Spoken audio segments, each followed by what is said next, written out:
I want to take a quick moment and talk to you about the Sony A7R4 release that was just announced. And I want to just talk about my slight disappointment in Sony. Now, I come at you with this from a person who would love nothing more than to be part of the B Alpha squad and to be a Sony Alpha ambassador. This is currently being shot on the Sony A7 III camera, and I guess from my perspective, what I'm looking for as a Sony user, and I'm recording this just after the A7R4 announcement, so I could be biting myself in the foot or putting my foot in my mouth, if you will, about what is to be announced later on in the day. But strictly from an A7R4 standpoint, I don't feel that we as Sony users need it. Now, I'm hoping to see an updated FS5 or a cheaper version of an FS7 somewhere in that line.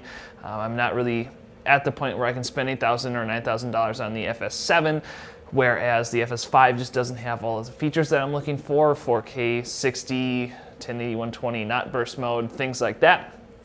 And I'm really thinking that the A7R3 is a beautiful camera. It has the 10 FPS burst, it has dual card slots, it has all of these things that we were initially looking for when we were hoping for the A7R3. Now, the A7R4, sure, it has a 61 megapixel camera, or a sensor rather, and that's great, but that's not what I'm looking for. I'm looking for more video features. I'm looking for 4K 60, doesn't have it. I'm looking for 10-bit, I don't believe it has it. I'm looking for all these things. 14 stops dynamic range is great. S-Log3 and HLG is great, but that's not how I use these cameras, and that's not how most people use these cameras. If you want it to be a photo camera, keep it as a photo camera, but you have the R3, which is due for an update on Sony's timeline standards. But for me, I'm looking to sell my R2 so that I can get either another A7 III or something along those lines. To me, the video features in these mirrorless cameras are so much more important than the high megapixel count. And I feel like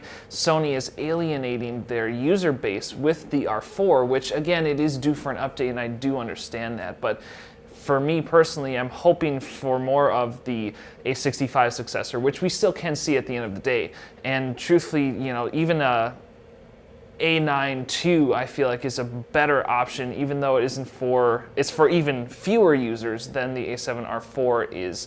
And this is a slight disappointment for me out of Sony, because I don't feel like we're looking for that. I would rather purchase an A7 III for what I do than an A7R3. And I feel like even though the A7R3 is so much cheaper now and is only $500 difference from the A7 III, I'm still just gonna get the A7 III. That's just my personal use case. And I feel like most people are gonna find that use case as vloggers, as YouTube content creators, than going out with the A7R4 for a very niche purpose. It will have its purpose. 61 megapixels is great, but you can do some awesome printing even with the Sony A7 III like I'm using right now.